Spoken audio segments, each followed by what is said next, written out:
Hey everyone, so today we're going to be decorating the Ted Lasso class. This is a guide that you'll receive if you came to pick up your cookies or anytime you do pick up a cookie kit. Right now, the first step that I want you to get started on is massaging each one of your icing bags. You're going to want to take them and kind of swish around the icing to incorporate the consistency. You want to do this to each and every single color. Make sure that you're incorporating it well. Throughout class, you might need to revisit this exact step, but you'll need to pinch it with your napkin so that the icing doesn't go all over your fingers, especially try to avoid those darker colors. Um, Another technique that I'm not demonstrating in this video, but that you could do is you can pinch and hold the back end at the knot of your piping bag, and you can lasso it and spiral it around your wrist so that you can incorporate it well that way as well. Now I am pulling out a piece of napkin, one of the things that's included in one of your kits, and I want you to open up the fold of your napkin. And I recommend this technique for keeping your hands clean, especially again with darker colors like brown and black today that will stain your fingers. This is our stainless steel scribe tool. You received a wooden scribe tool, or you would receive one if you got a to-go pickup kit for class today. The next step that I want you to do is flatten out each one of your piping tips. You want to also drag the color out to the very end of your tip. That always helps with visualizing how much you can cut off. But I want you to be conservative with how small you are going to cut each one of your piping bags to make sure that we can achieve smaller details. As you saw in the earlier picture at the beginning of class, we have some small details that we're going to be piping out, some lettering. So it's always better to pipe and cut smaller on our tipless piping bag as opposed to starting really big. And now, if you're at home, typically in our classes, we'll give you a practice sheet, but because this is intended for a class video to do at home, I'm recommending that you take a piece of parchment paper and you can practice your line weights and making sure that each one of your tipless piping bags is coming out smoothly.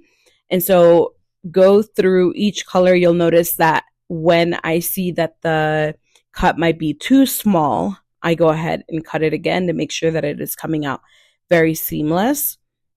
And so you'll want to keep testing out all of your colors, making sure that something like this break doesn't continue to happen. You want to make sure that it's a nice, smooth process every time that you are dragging out your lines, which will be very helpful for when we get started, as something like this is what we'll call our outline. And we always want to start with an outline when we cookie decorate. That's what contains all of our icing from overflowing and spilling over. And so we want to make sure that we really focus on our cuts and making sure they're small. Throughout class, if you're ever struggling with decorating, you also want to continue cutting just a smidge bigger. The first cookie that I'll have you get started on is our Diamond Dog cookie. And you can see that we gave you an imprint on the cookie, but not the rest of the body, just partial. And so two things you can do here. You can use an edible marker if you have one and illustrate and sketch it out on your cookie. You can also, I always recommend you start with what you know. And so I am starting by tracing just over the edge of what I can see. And then I start dragging out my first leg and I carry it up pretty high, as this particular dog has really long legs. And then I am very careful to end where I need to start focusing on the next part that I can see. And I want to make sure I'm leaving enough space for two different back legs. And so as you can see, I am mapping out all the different parts and breaking it up to what makes sense. I also want to remind you that with outlining, which is this process, You can always use your scribe tool to remove certain parts. Up next, we're going to start flooding our cookie. I want you to notice that I like to squeeze a big glob of icing first, and then I insert my tip and I start dragging the icing to my smaller corners. You could also use your scribe tool if you don't feel comfortable with this, but this is your chance to also overextend and exaggerate or fine tune something you weren't happy with. For instance, I did it with my snout. I elongated it to really extend um, my dog's ears and his snout. And I really focus on correcting and making sure that I'm spiraling my wrist so that way the icing lays flat. I want you to also notice that when I am flooding my dog legs, because it is such a skinny area, I am squeezing my piping bag to that desired thickness. If you squeeze and give a little bit more pressure than you probably are giving, then it will pipe to that exact thickness. And so I did it in one solid motion, but royal icing really likes when you give it a quick shake right away. So that's why you'll always see that my icing bag, I insert it midway and I'm always basically giving it a short little spiral and trying to shake it at the surface so it settles and gives me a nice clean look. Now I want you to take your white icing bag and we are going to start creating a border. I always clean off my tips before I start piping, but I always recommend that you rest your icing bag after each corner or transition line. And so you can see that I recommend here that you hover over the dog's blue legs. That way you can still carry out that diamond shape under the legs and continue to close off the whole shape. The next most important part here is that we slow ourselves down to really focus on these smaller details, and always remember that you can refer back to your scribe tool if this is something that you don't feel comfortable with.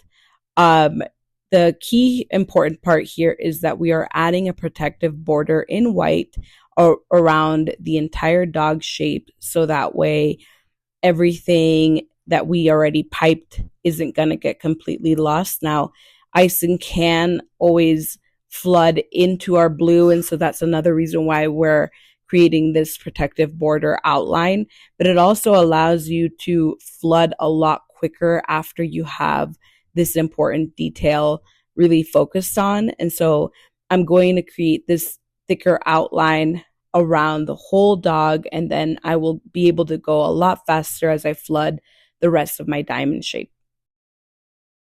You want to continue to practice flooding at your desired speed, but I always recommend that you practice spiraling and shaking your wrist or the tip of your icing bag as you're squeezing icing.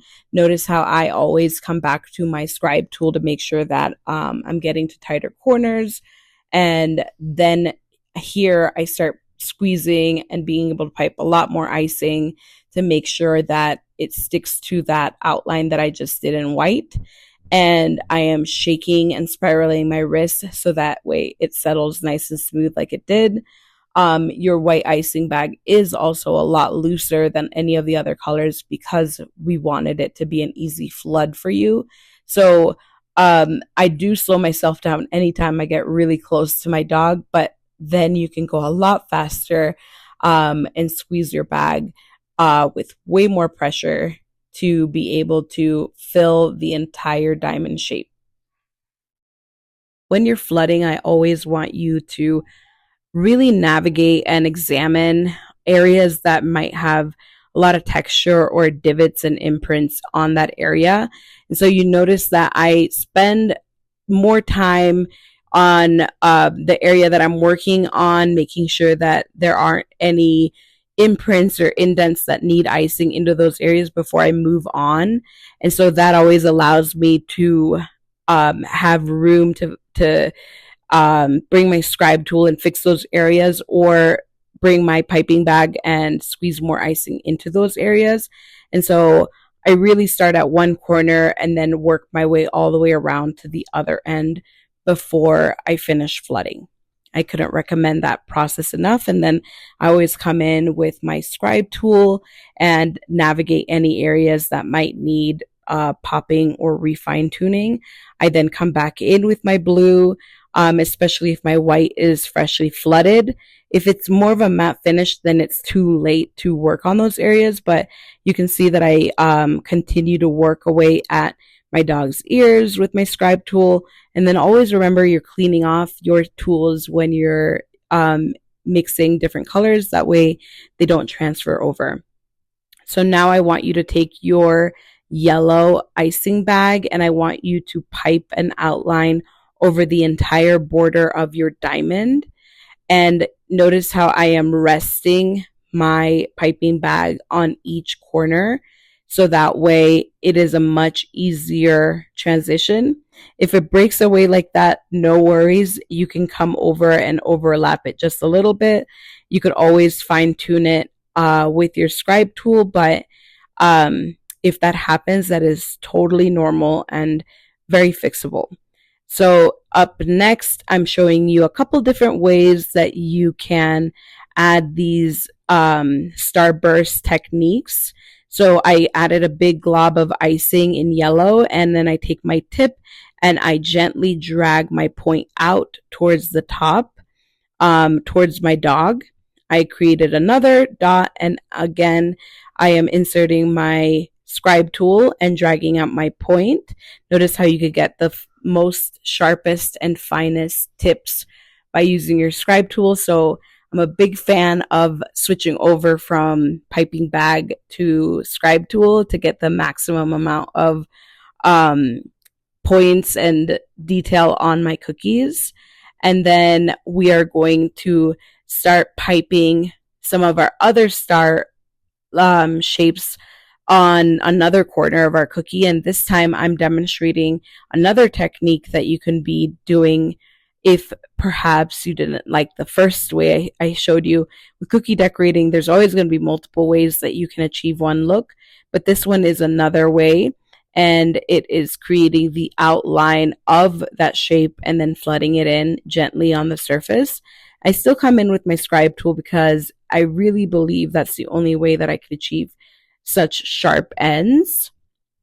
And now I am squeezing a lot more at the start of my cookie and at the start of the base of these star shapes. I'm squeezing a lot more, and then I continue to drag out the points, but I will blend it all in and continue to drag my points with my scribe tool. So very important, and also very important to continue cleaning the tips of your icing bags. So I recommend that we keep our tools clean and we focus on dragging out all of our star ends. Now we're going to start figuring out the next and last placement of our star clusters.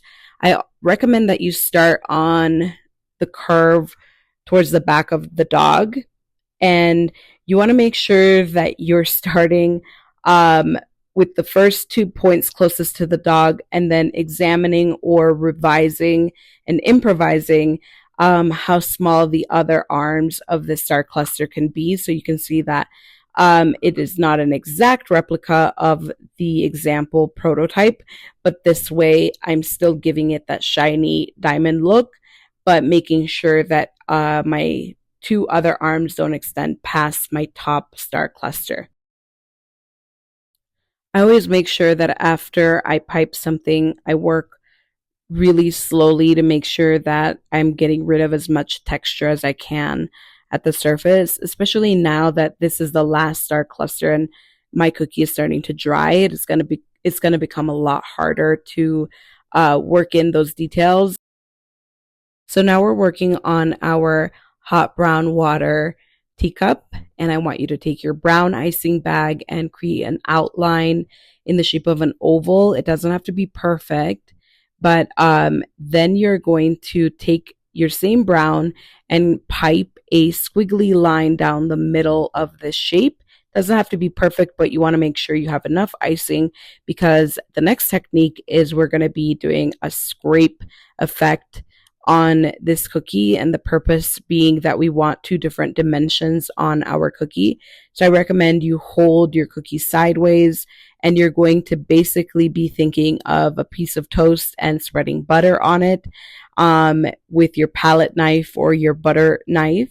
And so take your scribe tool, and you can see that anytime I have excess icing on the tip of my icing bag, I drag it back onto that shape. And even if it extends past your oval shape, that's totally fine. We'll be outlining and flooding over this. We just want to make sure that we're focusing on giving it a nice even coat and blending it in so that it is covered. Notice that I keep going back and forth each time that I give it a good scrape. It gets smoother and smoother as it looks really thin. And so that is the only purpose of this technique, is it's going to really raise the teacup on top and give it two different dimensions, which looks really cool for a cup like this. And you could continue using this technique for other types of cookies. Notice how I take my napkin and I'm cleaning my tools, especially with dark brown colors, like our previous bag. And so next up, take your white icing bag and create a new outline over the brown. You want to make sure that you're coming in just a little bit inward so we cover the whole brown. And now I want you to create an outline on the edge of everything you see above, as well as a nice curve towards the base of your cookie. You want to close off the whole shape, and then we're going to take that same white icing bag and we're going to start flooding. So because this is the tightest space for flooding, I always slow myself down, and then I give it a nice even squeeze, and I use my tip to work and smooth out this tiny space that I have to work with. Notice that because it's still fresh, before I move on to the rest of my flood, I keep coming back and working away to make sure that this tiny space is very smooth. And then I keep working away at it to make sure that I am satisfied with the way that it looks. I like to sometimes create a new outline over something as saturated as that brown below it.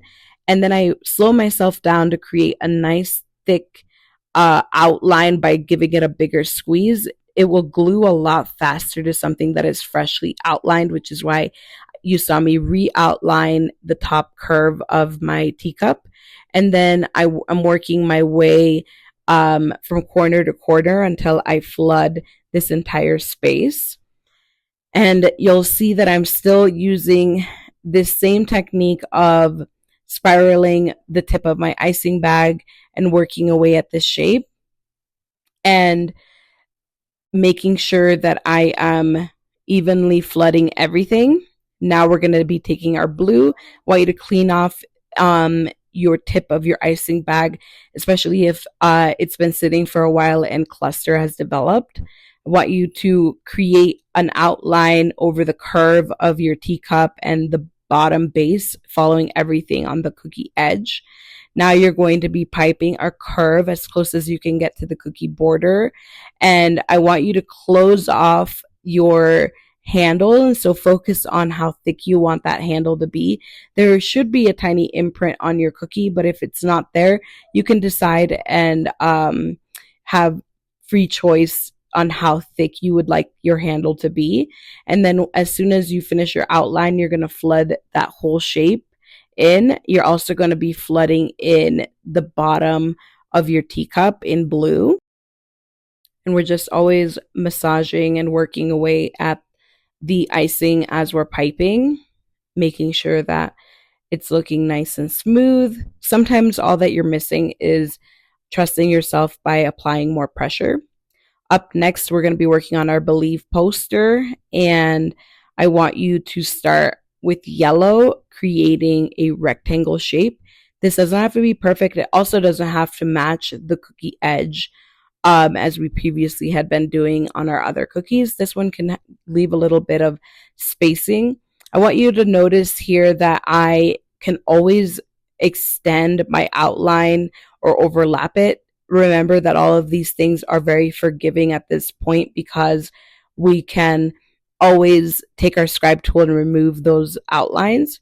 Notice how I cut my icing tip a little bit bigger because I was noticing that it's giving me a hard time to outline. So I cut it a little bit bigger, and now it is coming out so much smoother to be able to flood this entire space in yellow.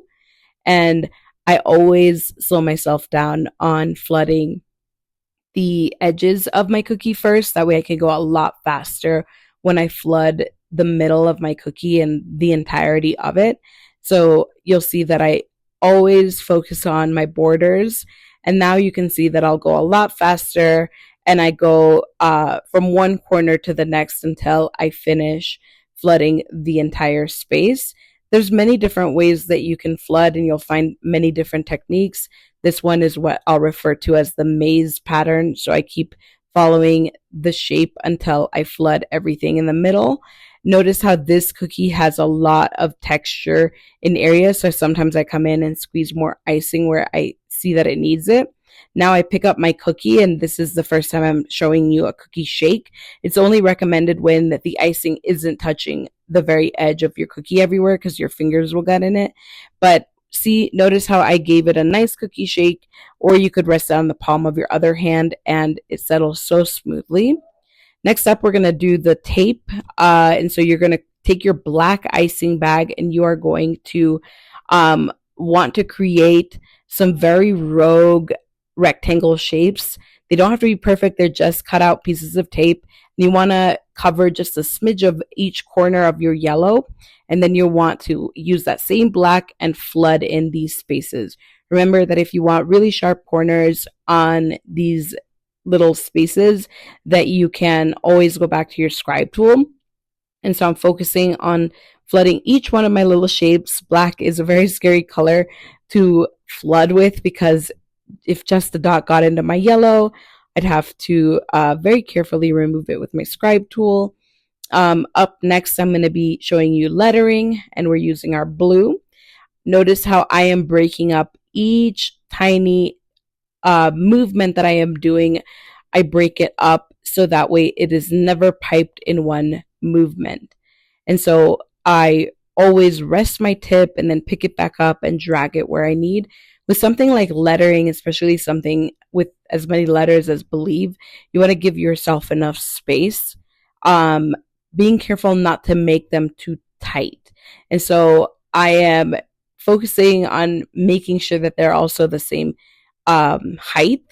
But lucky for us with Ted Lasso and this handmade sign, perfection is not what we're going for, because in the show, it was actually ripped up and crumbled up. I'm sure you guys know all about it. Now we're going to go back to our hot brown water teacup. We're going to start with yellow, and we're going to draw a tiny little dash coming out of our teacup for the string on our tea bag. Then we're going to take our nude color. It's an off-white color. And we're going to create an outline of the shape of a tea bag. Think little house shape when you're outlining it, and then you go ahead and flood it in. Then you're going to start with your yellow for piping out the letter H for hot. Again, going back to how we piped believe, you want to make sure you're giving yourself a lot of space, especially because we have 3 rows of lettering we have to do. So I'm really taking my time here, piping each letter out, making sure that I am giving myself enough space for the other 2 rows that I have to do. Then you want to alternate to your brown icing bag to pipe out BROWN for brown. And so I am making sure that I am taking my time focusing on the height of these, but also the width of how much space I have left on the other side, especially as I'm getting closer to the tea bag itself. And so if you're ever needing more space, remember that we could always make our letters shorter. but always try to map it out by hovering your icing bag over the areas before you start piping. That's my biggest advice when it comes to lettering. If you don't have a projector, of course, and we're just freehanding it, at the end of the day, we cookie decorate to have fun. These are supposed to be a good time based on a show that we all love. And so give yourself grace, especially when you're doing lettering, and that's not something you often do. Now we want to go back to our brown icing bag color, and we want to create a border around our tea bag. That way it really pops out with that nude color. And that is the finished detailing on that cookie. So now we're going to start on Ted, and we're going to start with black. We're going to follow what we can see. So the first one being the shades on his glasses. So I am creating a squiggly line in the middle to avoid any craters that might happen. That's typically what happens with smaller shapes, is the icing tends to cave in. And so to prevent that from happening, we create these squiggly lines that acts as a foundation for icing to lay on top of it. Also helps raise these sections a lot higher than the rest of the cookie. So another helpful technique to learn and adapt to here. Now we're going to switch over to our white, and we are going to follow what we can visually see, which is his visor. Notice how I actually noticed that there's a piece of hair. His hair is parted, and so we are going to make this a teaching technique. And so you can take your scribe tool. Accidents happen even to professionals, and we're going to take our scribe tool and scrape off that area. Never even happened. You'll never even know it because we're going to come in and flood it anyways. And so we're going to continue and go back to flooding his visor in white. And this is what we're doing here is cookie mapping based on color. That way, when we come back, we'll just be able to easily and more seamlessly be able to flood each of these segments in those desired colors. So now I am adding that half part in brown. We also need to carry this brown over and protect anything below it, especially something like brown versus white transition. And so we're piping out his sideburns as well, but completely closing it off so it's easier for us to flood that area. Now we're going to take our nude color, and we are going to pipe as close as we can get to the cookie edge for the rest of his face.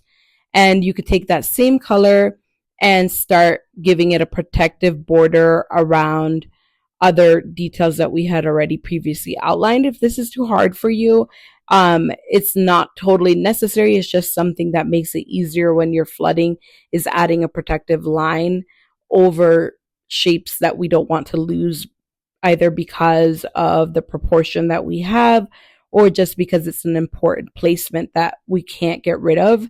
And so something like his mustache, I want to make sure that I am protecting it, but you don't have to.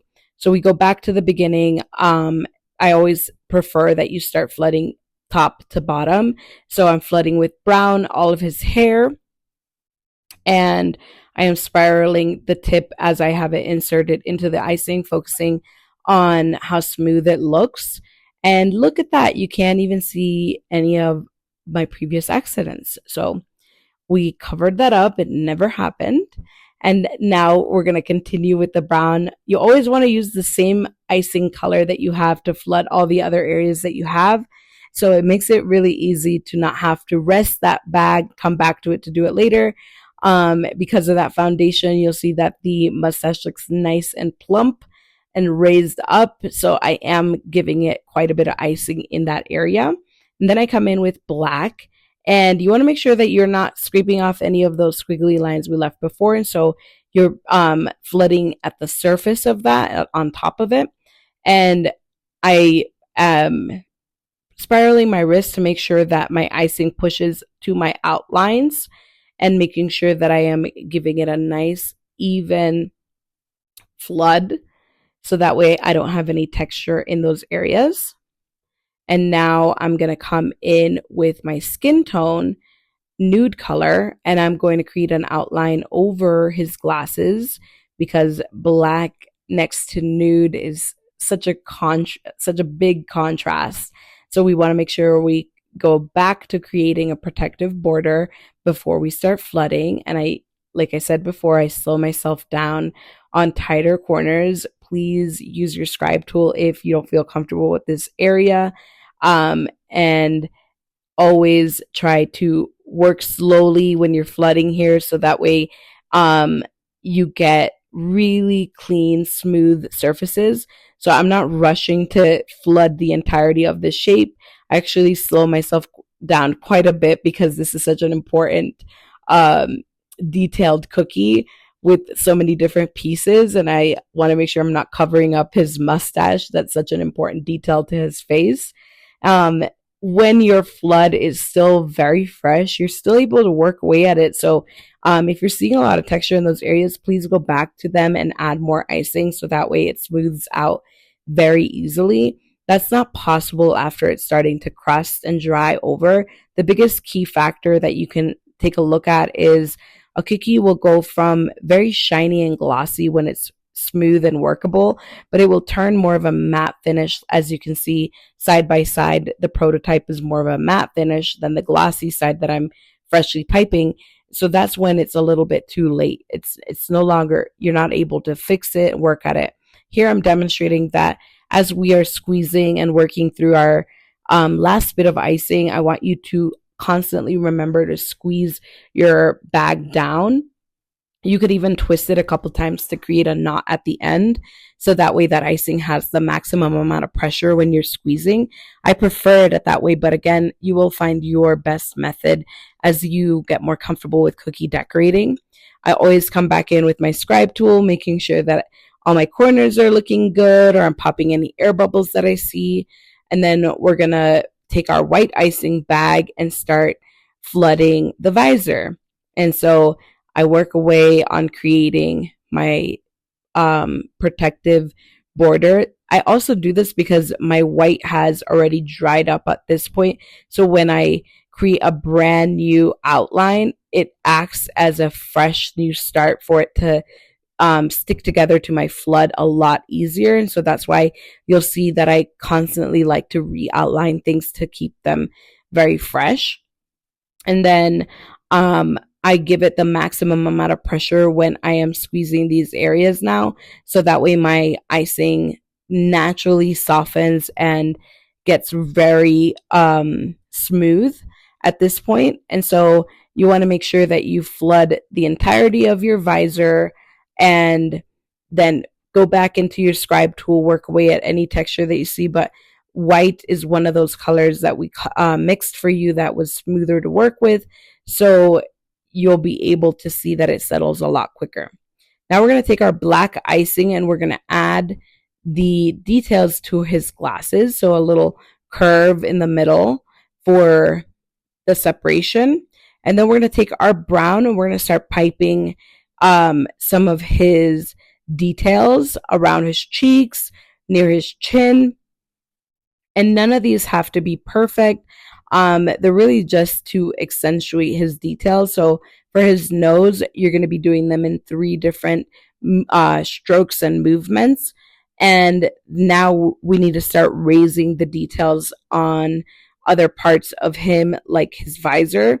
We're using black icing for this, and we are curving from one end to the other and following the border that we see in white. So along the front bill of this visor, notice how I noticed that I had a big glob of icing come out, and so I stopped myself before an accident happens with black, and I clean off my tip with my napkin.